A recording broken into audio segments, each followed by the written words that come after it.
Hi viewers, welcome to our channel.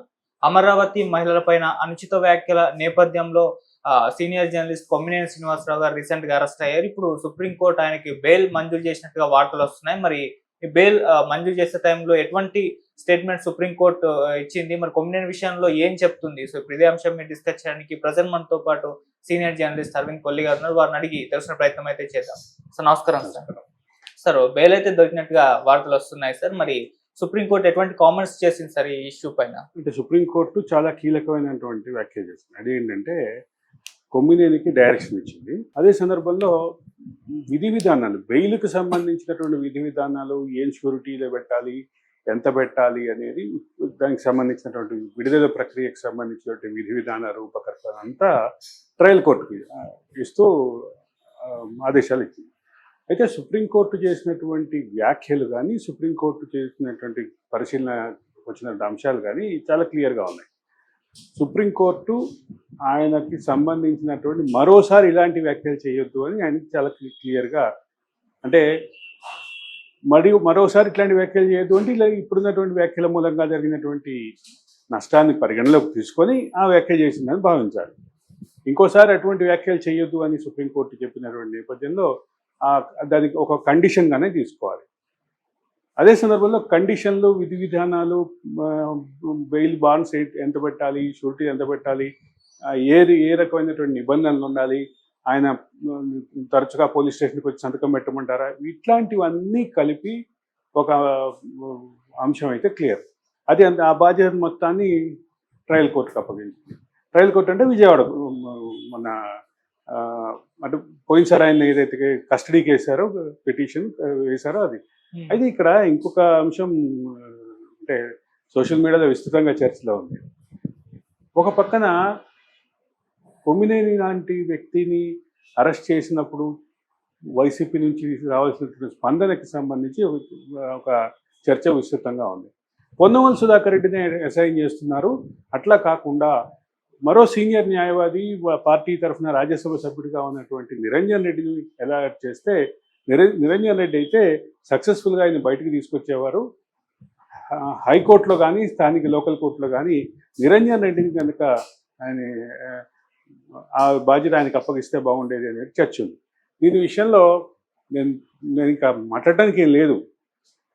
ఒకటి clear, అంటే కొమ్మినేని విషయంలో అంటే పార్టీ సరిగ్గా పట్టించుకోవట్లేదు అనేటటువంటి వార్త ఒక పక్కన విమర్శ చక్కర్లు కొడుతుంటే, ఇంకో పక్క దాన్ని బలపరుస్తూ పొన్నవల్ సుధాకర్ రెడ్డినే ఇవ్వటం, పొన్నవల్ సుధాకర్ రెడ్డికి ఈ కేసు ఇవ్వటం అనేది ప్రధానమైనటువంటి అంశంగా చెప్పాలి.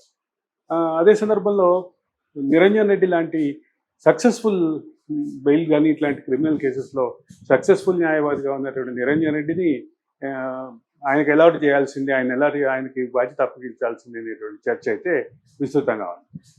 ఇక మరొక విషయానికి వస్తే, ఈ వ్యాఖ్యలకి సంబంధించి ఉన్నటువంటి ఈ చర్చ నేపథ్యంలో ఇచ్చినటువంటి,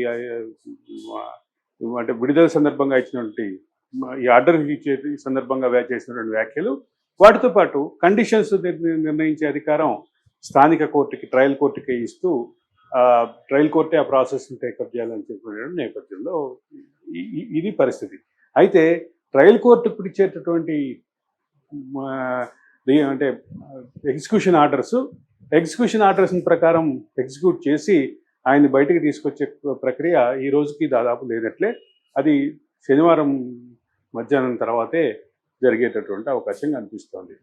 అంటే శనివారం రోజు కోర్టు కనుక, అంటే అదే సందర్భంలో నేషనల్ లోక్ అదాలత్ ఉంది రేపు. కాబట్టి ట్రయల్ కోర్టులో ఈ అంశాన్ని టేకప్ చేస్తారా, మళ్ళీ సోమవారానికి వాయిదా వేస్తారా అనేది కూడా ప్రధానంగా గమనించాల్సిన అంశమే. నేషనల్ లోక్ అదాలత్ని భారీ ఎత్తున నిర్వహిస్తున్నటువంటి నేపథ్యంలో ఆ బిజినెస్లో కేవలం నేషనల్ లోక్ అదాలత్కి సంబంధించినటువంటి బిజినెస్ ఏ ఉంటుందా, దీన్ని స్పెషల్ కేసుగా పరిగణించి దీన్ని కూడా లోకల్ కోర్టు మ్యాజిస్ట్రేట్ టేకప్ చేస్తారా అనేది, ట్రయల్ కోర్టు మ్యాజిస్ట్రేట్ టేకప్ చేస్తారా అనేది ప్రశ్నార్థకం.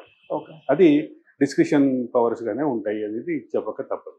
ఇటు సుప్రీంకోర్టు వ్యాఖ్యలని అటు వైసీపీ వాళ్ళకి అనుకూలంగా మార్చుకొని వాళ్ళ సోషల్ మీడియాలో పెడుతున్నట్టుగా కూడా ఒక నెరేషన్స్ కూడా వస్తున్నాయి. అంటే ఆయనకేం సంబంధం లేదని సుప్రీంకోర్టు ఫీల్ అయ్యి బెయిల్ ఇచ్చింది అనేటటువంటి.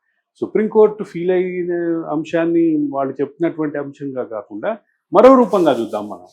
సుప్రీంకోర్టు ఏం వ్యాఖ్య చేసింది, మరోసారి ఇటువంటి వ్యాఖ్యలు చేయొద్దు, ఈ వ్యాఖ్యల మూలంగా జరుగుతున్నటువంటి నష్టాన్ని పరిగణలోకి తీసుకోవాలి అని చెప్పినటువంటి నేపథ్యంలో ఖచ్చితంగా ఇదొక అంటే సుప్రీంకోర్టు అభిప్రాయాన్ని మరో రూపంలో మరో పక్కదారి పట్టించేలా కాకుండా వాస్తవంగా సుప్రీంకోర్టు చెప్పినటువంటి ఆ జాగ్రత్తలనే కండిషన్గా భావించాలి మనం. అది చాలా క్లియర్.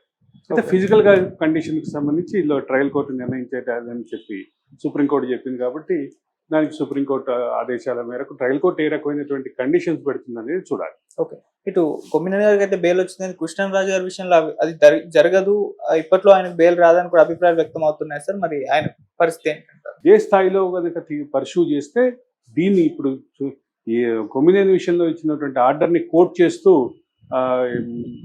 అంటే మాట్లాడేటటువంటి అవకాశం ఉంది కాబట్టి ఆ రకమైనటువంటి ఆర్గ్యుమెంట్ చేస్తే బెయిల్ వచ్చే అవకాశాలు కూడా కాదనిలేం.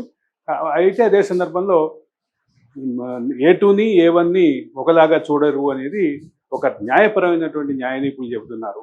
ఆ విషయాల్లో ఇంకొక ముఖ్యమైన అంశం ఏంటంటే ఆయన ఇద్దరిని మ్యాజిస్ట్రేట్ ముందు ప్రవేశపెట్టినప్పుడు కృష్ణరాజుకు సంబంధించినటువంటి వ్యాఖ్యల గురించి, కృష్ణరాజు చేసినటువంటి వ్యాఖ్యల గురించి కూడా ట్రయల్ కోర్టు మ్యాజిస్ట్రేటు కృష్ణరాజుని ప్రశ్నించారు కాబట్టి, ఆయనే స్వయంగా ప్రశ్నించారు కాబట్టి ఆ రకమైనటువంటి ఇబ్బందికరమైనటువంటి పరిణామాలు కూడా వచ్చేటటువంటి అవకాశం అయితే ఉంది.